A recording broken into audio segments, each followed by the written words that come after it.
Latar belakang yang menarik dari Jordi Amat. Jordi Amat merupakan keturunan dari raja di kerajaan Siau dan punya hak untuk memakai gelar pangeran. Jordi Amat mulai membela timnas Indonesia pada 2022 lalu, tepatnya pada ajang Piala AFF 2022. Pemain yang lahir di Spanyol itu menjalani debutnya ketika membawa skuad Garuda menang 2-1 lawan Kamboja. Keputusan Jordi Amat bermain untuk timnas Indonesia dapat banyak sambutan positif, sebab dia punya rekam jejak dan kualitas yang sangat bagus. Dia pernah bermain di top level sepak bola Eropa. Di timnas Indonesia, Jordi Amat merupakan sosok senior yang punya peran penting. Bahkan pada era pelatih Sintayong, dia acap kali mendapat kepercayaan jadi kapten timnas.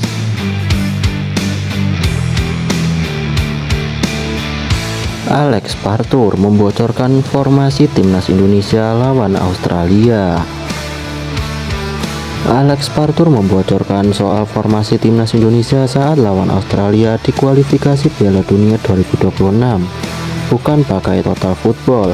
Asisten pelatih 1 timnas Indonesia, Alex Partur, membeberkan jika dirinya tak akan menerapkan skema total football.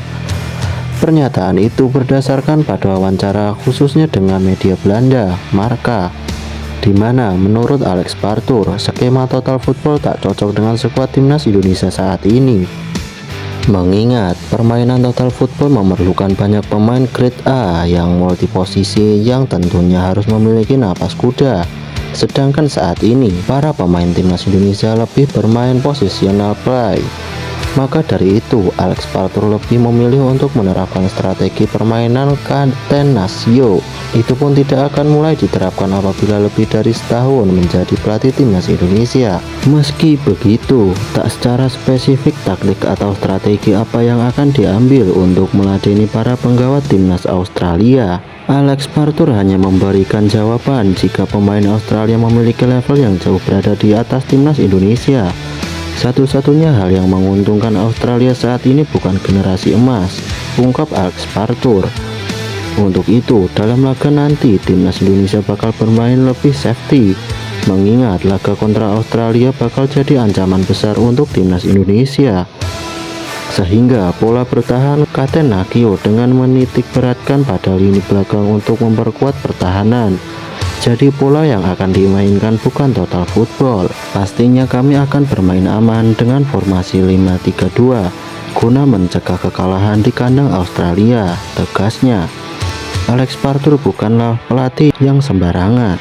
Alex Partur berhasil mengantarkan Elmar City, Sparta Rotterdam, dan Excelsior menjalani promosi ke Eredivisie.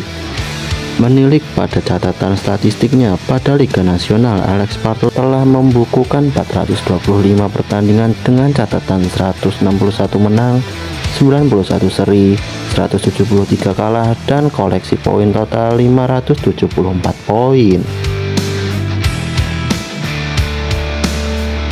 Media Israel menyebut timnas Indonesia jauh lebih mendunia ketimbang Israel. Media Israel sempat menyebut Indonesia sebagai negara terbelakang. Penilaian ini muncul berdasarkan penolakan segelintir masyarakat Indonesia terhadap kehadiran timnas Israel U20 saat Indonesia bersiap menjadi tuan rumah Piala Dunia U20 2023. Citra yang diproyeksikan Indonesia bukanlah bangsa yang modern dan berwawasan ke depan, melainkan sebagai negara terbelakang yang masih dibutakan prasangka anti-Israel, tegas media Israel tersebut. Kebencian terhadap Israel begitu membutakan Indonesia. Alhasil Indonesia mengambil langkah yang bertentangan dengan kepentingannya sendiri, lanjut media itu. Meski dipandang buruk, dari segi prestasi sepak bola Indonesia tidak kalah dari Israel. Setidaknya dalam 2 tahun terakhir, timnas Indonesia mengalami perkembangan di banyak sisi. Timnas Indonesia mencetak sejarah untuk pertama kalinya lolos ke fase gugur Piala Asia 16 besar. Skuad Garuda juga mencetak sejarah dengan melaju ke babak ketiga kualifikasi Piala Dunia 2026 zona Asia. Jai Ijaz dan kawan-kawan juga dalam track tepat lolos ke Piala Dunia 2026. Sampai matchday ke-6 grup C kualifikasi Piala Dunia 2026 zona Asia, timnas Indonesia duduk di posisi ketiga dengan 6 angka, hanya terpaut 1 poin dari Australia di posisi kedua, atau batas akhir tim yang lolos otomatis ke Piala Dunia 2026.